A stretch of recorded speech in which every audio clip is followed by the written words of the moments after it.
বিমানবন্দরে অবতরণের পর ভিক্ষুকদের কবলে হয়রানির শিকার হচ্ছেন আগত যাত্রীরা। বিদেশগামী যাত্রীরাও তিক্ত অভিজ্ঞতা নিয়ে দেশ ছাড়েন।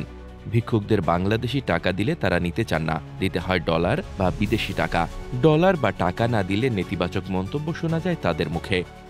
সিলেটের ওসমানী আন্তর্জাতিক বিমানবন্দরে এমন দৃশ্যের দেখা মেলে হরহামেশা।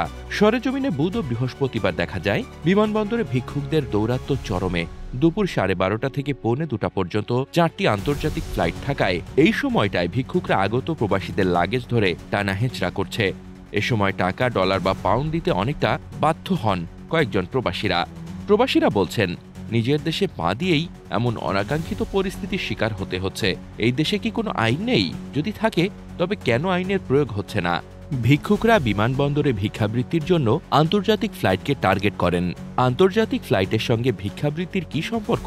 এমন প্রশ্নের জবাবে নাম প্রকাশে অনিচ্ছুক বিমানবন্দরে কর্মরত এক কর্মকর্তা বলেন, ইউরোপের বিভিন্ন দেশের নাগরিকদের কাছে ডলার পাউন্ড চাওয়ার জন্যই এমন অভিনব কায়দা বেছে নিয়েছেন ভিক্ষুকরা।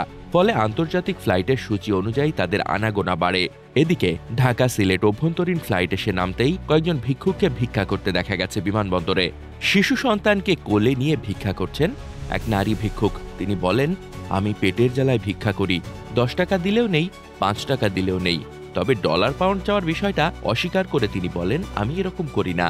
প্রবাসীদের স্বজন রফিক মিয়া বলেন, বিষয়টা একেবারে নতুন না, আমিও আগে প্রবাসী ছিলাম। যখন দেশে আসতাম এরকম প্রচুর হয়রানির শিকার হতে হয়েছে। এখন রয়েছে ভিক্ষুকদের দৌরাত্ম্য। স্থায়ী বাসিন্দা নুরুল ইসলাম বলেন, বিমানবন্দরে ভিক্ষুকরা টাকা নিতে চায় না, তারা প্রবাসীদের কাছে ডলার পাউন্ড চেয়ে বসে। ফলে অনেক প্রবাসীরা হয়রানির শিকার হন। ভিক্ষুকরা আন্তর্জাতিক ফ্লাইটের সময়সীমা সম্পর্কে জ্ঞাত, ফলে তারা ভালো করেই জানে কোন সময় কাকে কিভাবে হেনস্থা করতে হবে। এসব রুখতে বিমানবন্দর কর্তৃপক্ষকে দ্রুত কার্যকর পদক্ষেপ নেওয়ার দাবি জানাচ্ছি। সুশাসনের জন্য নাগরিক সুজন সিলেটের সভাপতি ফারুক মাহমুদ চৌধুরী বলেন, ভিক্ষাবৃত্তির নামে প্রবাসীদের হয়রানি করা কোনোভাবেই সঠিক কাজ নয়। এদের নিয়ন্ত্রণ করা দরকার। প্রথমত, সিভিল এভিয়েশনের উচিত তার এলাকায় এ ধরনের ঘটনার বিরুদ্ধে ব্যবস্থা নেওয়া। তিনি না পারলে প্রশাসনকে অবহিত করা দরকার। প্রশাসন তদন্ত করলে বেরিয়ে আসবে কারা নেপথ্যে আছেন।